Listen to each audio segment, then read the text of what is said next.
Hello everybody and welcome back to the channel. This is going to be a two-in-one video. So first of all, you can see I'm doing the JDC, but that's not why I'm here today. That's just for the sake of the video, to watch me throw a few darts. The other reason I'm here is, I'll scroll for 20s. This dartboard now is 60 days old. So I thought I'll do a review of it, because if I wait much longer, I'll be in the UK and I won't be able to talk about it. So yeah, this is the Skipjack board, which I've had up 60 days. It'll be a bit longer when you see this, but for the purpose of now, it's 60 days. It's had 8 rotations in that time.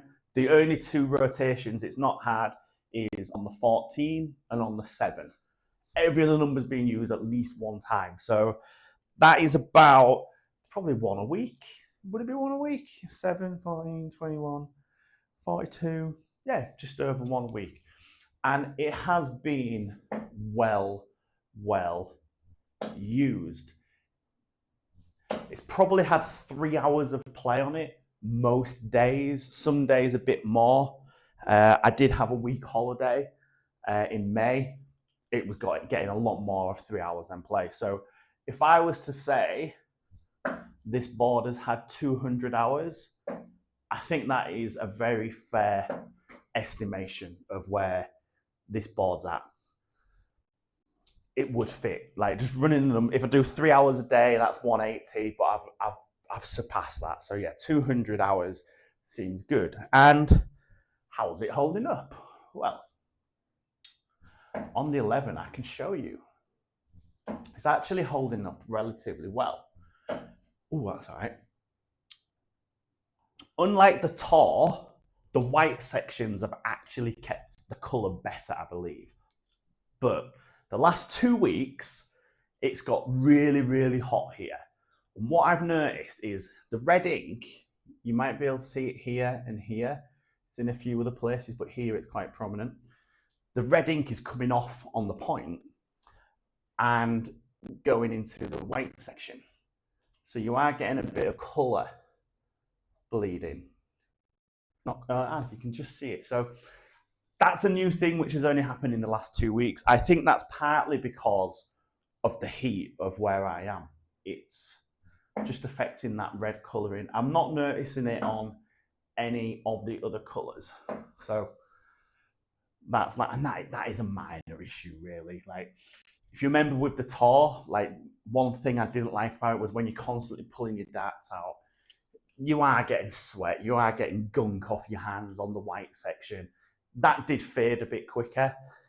This hasn't done that.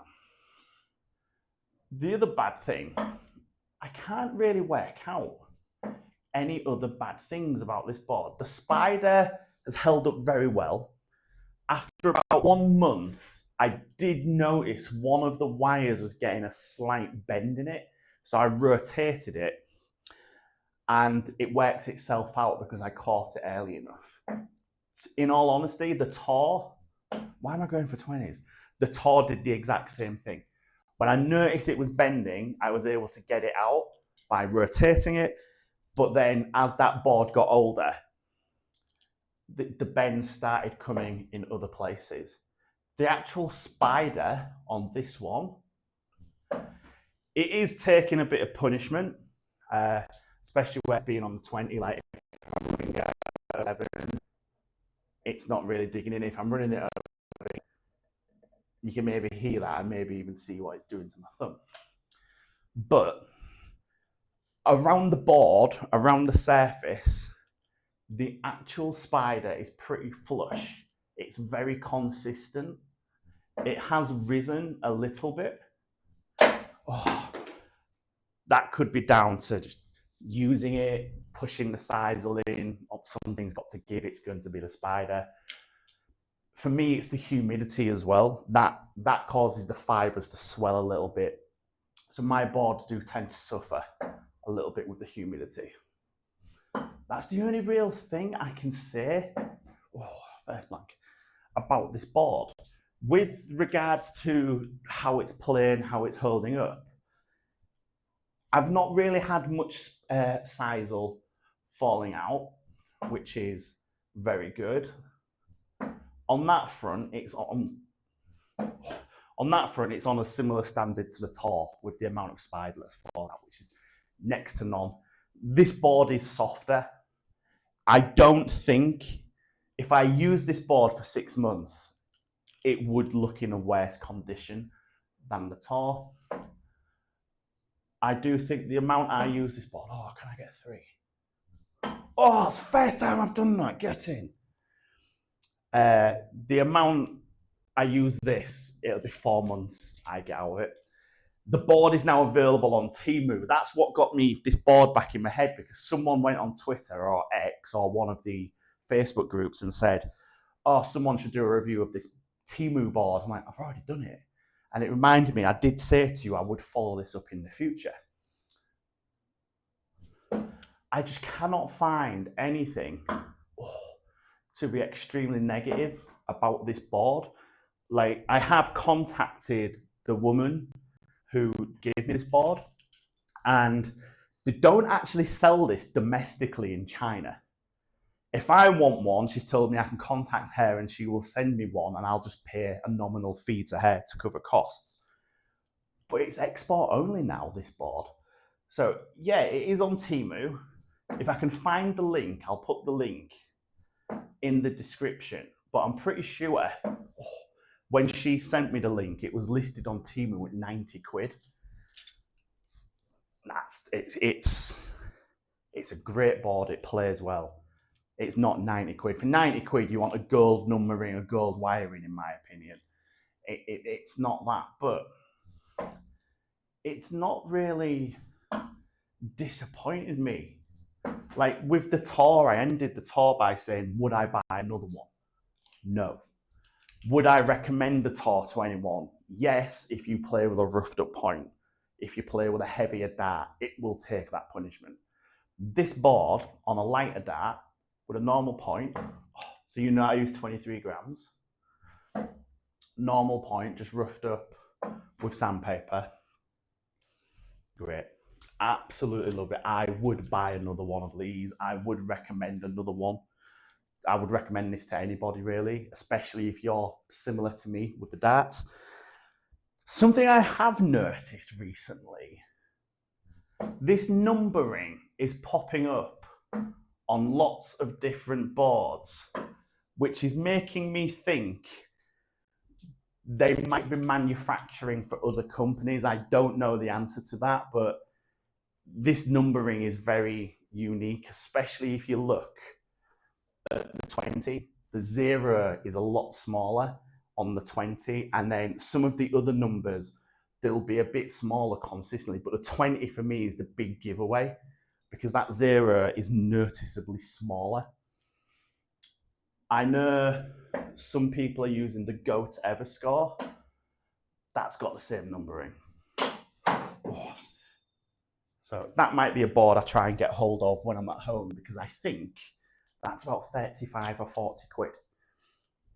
If you can get this for 50 quid or less, hopefully less, and you're in the UK, I don't think you'd be disappointed with this board. I can't say enough good things. Like, I'll take a picture of my 180 Gladiator, which has only been used in 6 PDC challenge tours, and it's probably it'll have had about 10 games on it. So it's had about 50 legs on it it'll had about 40 legs on it on stream, and I've probably had it up for 2 or 3 days around that. So it's probably had about 12 to 15 hours of play on it. Wait until you see the difference on that. I can't believe the difference on that board compared to this one. This board as well, I do think it's a bit quieter. One thing I don't like about it, it doesn't have like the rotor lock system on it. So something I am buying when I come home, Unicorn do their own, where you can just buy their version. I think they call it the Unilock even. and you actually just screw one piece into the board, and then the foot comes out, and then you can tighten it up that way. Again, if I remember in the edit, I'll put that, put a picture of that up, because I did try and convert this. It didn't really go well. It works, but I drilled the holes too far in, so I can't get my sausage fingers quite in there. I know Joel did it where he did it properly. He got like the proper impact drill, drilled it in. He's working great, but he's got the Go Ever score. So that's something I'm going to look at. Oh, I thought I was going to get a nice finish then. Oh well, what have we ended up on? I don't even know my score. I'm guessing about 550 or 572. That's all right. That's all right. Below average, but it'll do. So yeah, this board, I'm gonna, hopefully I'll remember to splice in several pictures while I've been talking about it. If you have any questions about it, send me a message. If there's anything else you want to know, send me a message. Just remember, the black sections on here, they look a lot more faded than on some of my other boards. I'm looking at my no door on here, just out of shot. They still look really intense. This one, they're a tiny bit faded, but the colour, it is not running into any other section, which is good. It's just been well used, this board. I'm really nitpicking on that, if I'm honest. I'm nitpicking on that. I'm nitpicking on some of the areas around the trebles on the white sections. Like, some of them do look a bit bad, but they're still playing well. They're still holding up. Yeah. Right, anyway, let's end there. I'm going to do 3 at the bull, and I'm going to go and eat a sausage sandwich.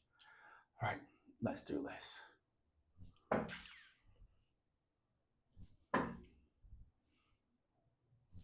Oh, 2. That'll do. Right, that's been me giving you a 60-day update on the Skipjack Titan X. Hope you've enjoyed it. It's end there, and as always, remember to throw first.